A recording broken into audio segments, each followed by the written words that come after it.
Shivnarine Chanderpaul and Wayne Madsen gave Derbyshire a really good start to their latest LV County Championship match at home to fellow First Division strugglers Surrey, for whom Ricky Ponting was making his debut.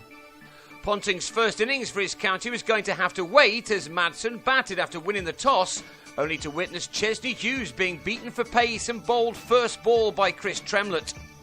The decision to bat first looked as if it might be the wrong one initially, as Hughes' opening partner Billy Godleman was fortunate not to play Tim Linley back on, while Madsen himself got away with a leading edge off Tremlett, which flew wide of mid-on. Surrey was starting this game well, a game they really need to win to kick-start their season, which has started in a bit of a slumber. The play here didn't get underway until 3:15 because of yet more rain in the East Midlands, rain which had prevented Ponting from getting on the pitch at all in the 40-over contest between these two sides on the previous evening. Godleman started to get this innings moving with a couple of classy cover drives, but on 17 he edged Linley to Xander Brain in the slips to depart with his side on 29 for 2. That was hardly the start the Division 1's bottom club desired, but Chanderpaul looked in special form right from the off. He was off and running with a glorious straight drive first ball, and then looked to dominate the scoring by coming down the pitch to cream a Gareth Batty full toss through the covers. This was not the obdurate West Indian we've come to expect. Madsen too started to justify his decision with some neat stroke play. Derbyshire, having lost their last 4 LV County Championship matches, looked determined to come out in a positive frame of mind, perhaps with the belief that they've been bullied a little bit by their opponents this season. Although they've lost 4 on the bounce, they have rarely been outplayed. This partnership certainly showed them off in a different light. Chanderpaul played many a shot on what now looked to be a very good surface to bat on, and he was rewarded with his third 50 as a Derbyshire player in the final over before tea, which was not taken until 5:15.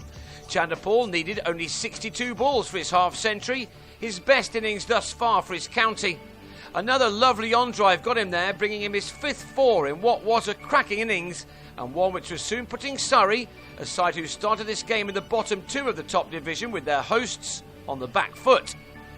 Indeed, this will go down as the best day of the Championship summer to date for the home side, as they totally dominated the last session as well. Madsen reached his 4th 50 of the season from his 93rd delivery, this shot bringing him his 6th boundary. Like his partner, he'd yet to convert one of those into 100. Chanderpaul, though, looked extremely determined that he was going to do that on this day. Rarely in the county game, where he's previously represented Durham, Lancashire and Warwickshire, has he played with such freedom as he was doing here. With his boundaries coming along quickly, he was scoring his runs at a little more than a run a ball, and he especially enjoyed facing Tremlett, who he hit for 16 in 1 over. The early help from this pitch and the new ball now long since gone for the England fast bowler, who's yet to really put in the necessary performances to be nudging England for reselection.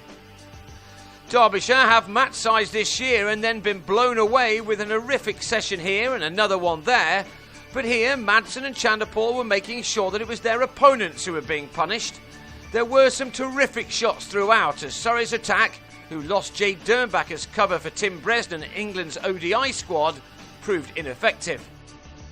It had to happen, of course, before too long, and in his 10th innings for Derbyshire, Chanderpaul did make it to 100, the 67th of his unbelievable career and his 10th in Championship cricket. This one had occupied just 116 deliveries in which he'd struck 13 fours, and he seemed really thrilled to get there, perhaps laying down a marker for Ponting later in the match. Between them, these two have scored a remarkable 46,000 first-class runs. What made this day even better for Derbyshire was that this pair took their partnership into the 200s before bad light ended play just after 7 o'clock, Madsen easing a couple of runs to leg off Batty to get them there.